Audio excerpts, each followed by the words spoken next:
Artist Tookit with Guitar.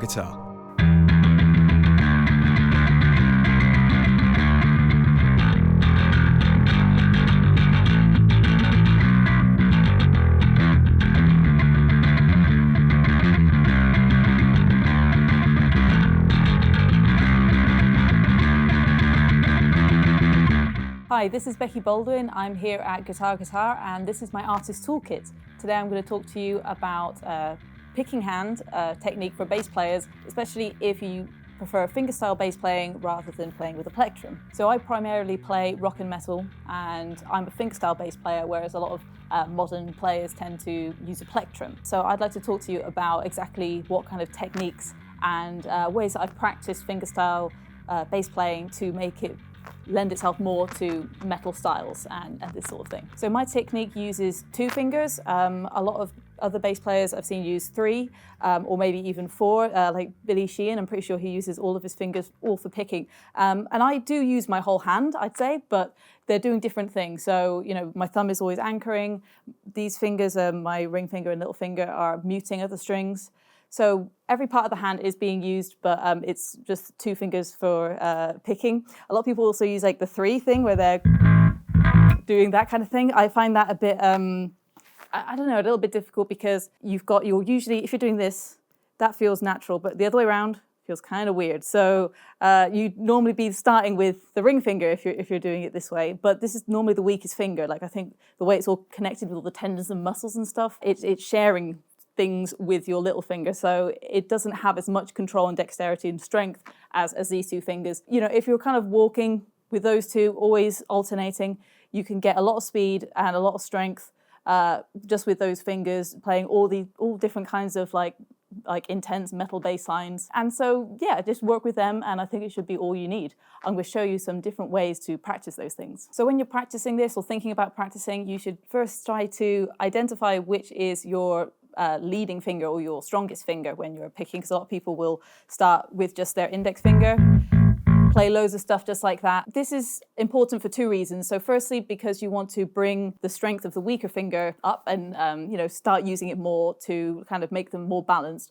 And also there'll be certain bass lines where you may actually want to take advantage of that stronger finger. You're going to be using it on the downbeat of certain bass lines to kind of accentuate that note. So you want to be thinking practically how you're going to use your stronger finger, and also how you can make your not stronger finger also quite strong, and yeah, make them both as useful as they can possibly be. So to start, we're just going to alternate, always alternating. Be very strict with this at the start. It's pretty boring, but we're just going to play the same note over and over again, and make sure you're alternating with both fingers. We're going to play quavers, so 8th notes first.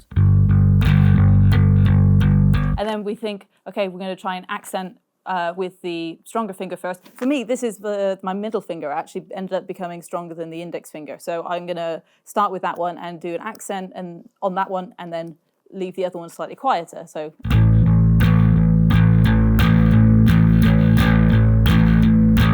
you hear a slight difference there.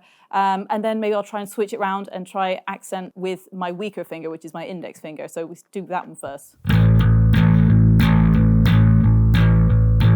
And so I'm doing this because I just want to figure out where I'm at, like what needs more work in terms of like the control over these 2 fingers and what they're doing. So you can practice that at all different tempos. So start really slow, make it really boring, and keep bringing the speed up as you start to like lose concentration and you're starting to think, okay, hang on, I don't know which finger I'm using for this. Then bring it back down and just be really careful on which finger is doing what, and don't get stuck into like, oh, just using the one that feels faster or feels easier. And yeah, just keep bringing the tempo up on that.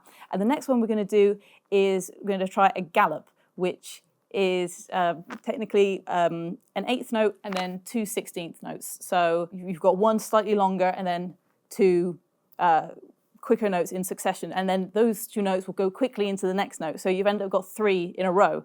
And so because you've got 3 in each beat, that means that you're going to end up alternating where the downbeat is going to land. So so for me, it starts with the middle finger, and then it will obviously the next note for index, and then back to middle.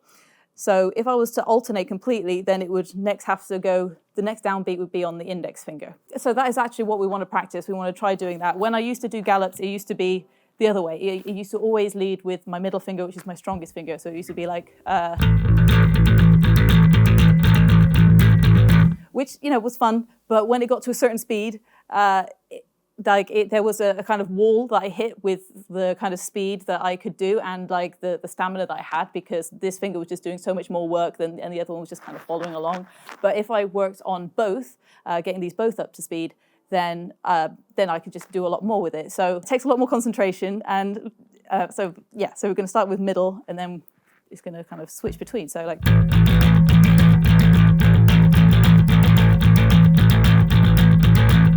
And I find it easier to kind of sway when I'm doing it because I'm thinking, okay, middle finger, index finger, middle finger, index finger.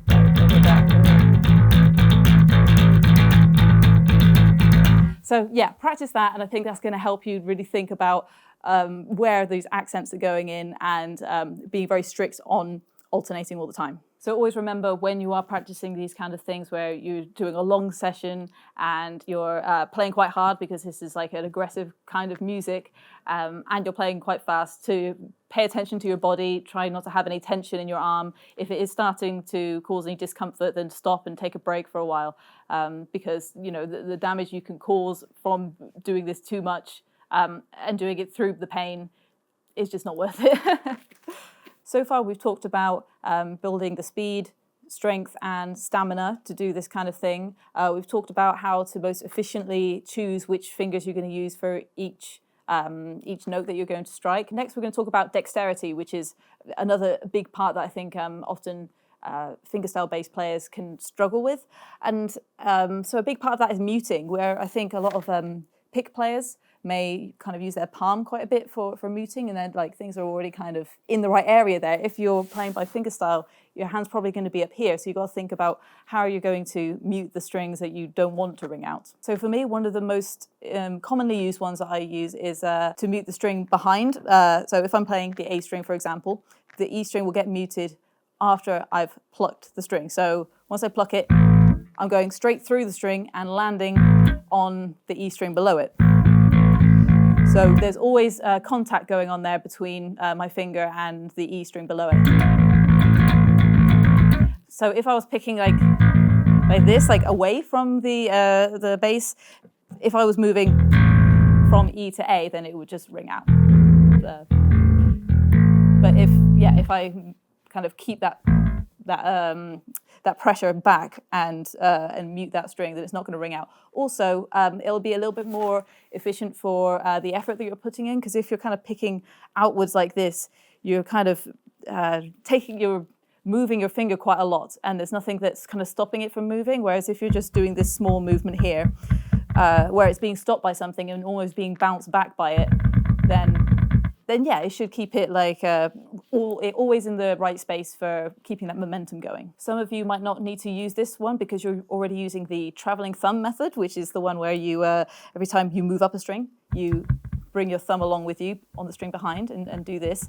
For me, it's not something that I've ever really got used to. I found I always want to be able to move quickly between the lower and higher strings, and I guess because I'm moving around quite a lot or changing positions on my basses, sometimes up here, sometimes it's down there, I like my thumb to always be anchored in the same position. So I prefer to keep my thumb exactly there and move like this. So it means I'm going to be muting with my fingers and not my thumb. And it means that I need a nice thumb rest here. So that's always in the same place. So I know where I am, no matter like how I'm stood or sat or where I am with the bass. Once I move on to the higher strings, then this is where the rest of the hand will come into play with muting. So if I'm moving on to like playing D and G string, these other fingers here, little finger is resting on the E string, and my ring finger is resting on the A string to mute them whenever I need it. And so, again, occasionally they'll lift off when I need to play that note, but it takes some time to get used to doing that, but you will find it very useful when you're recording, because it's one of those things where you kind of don't notice something's ringing until you come to record something, and then you realize, like, what's that noise? And you're like, yeah, okay, that A string is ringing out the whole time, and you start finding ways to work around it. I mean, for everything else, it will be your fretting hand, but I think you always have the risk of harmonics happening or something else. So being able to like mute with your picking hand, that's kind of be the best way to do it for a lot of situations. Next fingerstyle exercise, we're going to do octaves. Because we're going to focus on the like string skipping element of your picking. So here we go. Let's think about which fingers you're going to use for the lower octave and for the higher octave. So for me, it always seems to make sense that I use my leading finger, which is the middle finger, for the low one. And I think it's important for your stronger finger to do the lower octave because of how most like bass lines are kind of constructed. You'll kind of be on the downbeat for the lower note, and then kind of little, I don't know, kind of, yeah, you just got to be on the upbeat for the octave. It feels really weird the other way around. Oh no, that's horrible. Okay, so maybe that is something I need to work on. So you know, personal practice. But yeah, for me, this is kind of the way it makes sense. So you know, kind of practice again. Once I play that higher string, I'm pulling through the note, so I'm muting on the D string.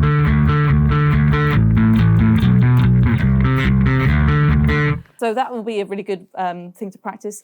And then the next thing after that would be to think about a gallop again. So the great things, as we know about gallops, is because we're in groups of three, we've got to like think about what's the most efficient way to do this. And we're going to do the low octave, the eighth note, and then two semiquavers, 16th notes on the higher octave. So what would be a more efficient way to do this? I mean, for me, it's the low octave with the middle finger, and then using the middle finger again on the high octave. So, okay, strictly, I'm not alternating one for one, but because we've got that full eighth note first, we've got the time to get up to that high one, do the two notes there, middle index, and then you know, while that's doing the index doing that note, then you can come back for your next octave, your next low octave. I hope that makes sense. So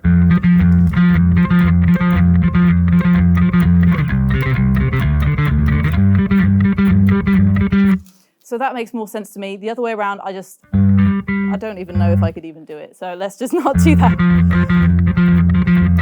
So that's a really good string crossing exercise. And it's a fun, funky bass line to play. Okay, this is not very metal or rock, but you know, it's useful. The next one we're going to look at is the rake technique, which is where if you're playing two notes that are one string apart, and you're going from the higher string, higher in pitch, to the lower string,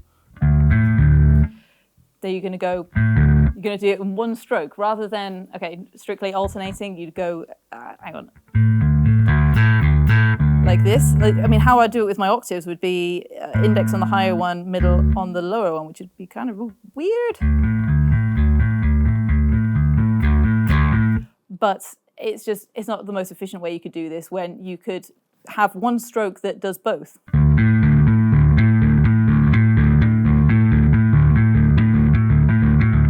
So, you know, that means I'm just, half as much effort. We're just pulling through the note. And as we were before, where we just kind of, we pull through the note and then we mute the string below. But now we're just playing the note below as well.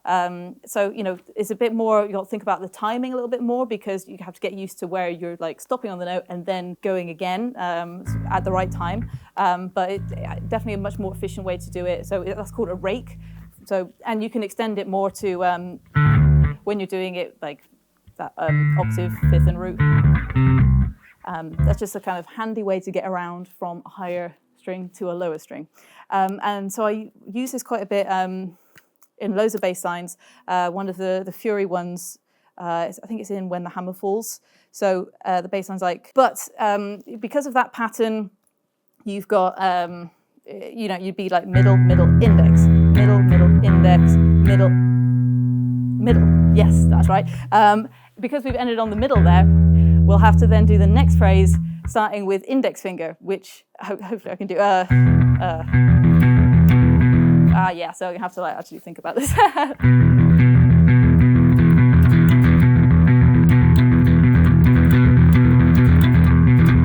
So yeah, it took a lot of concentration to do that, but with enough time, eventually you don't have to think about it anymore. And so that's kind of the most efficient way I could possibly play that bass line. Maybe if I'm playing it live on stage, I'll be just like, I don't want to think about the most efficient way. I just need to get through the song without anything going wrong. So,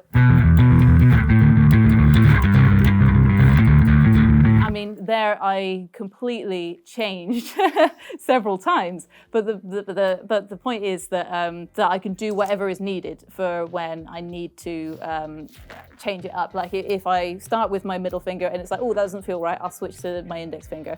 And if like I'm like, well, actually, I just want to throw in an octave now.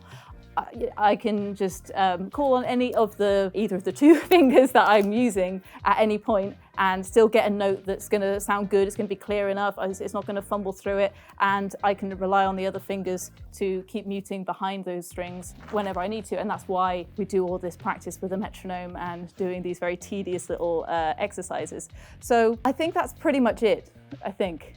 Hang on, let me read my notes. So with these technique exercises, there aren't very many shortcuts.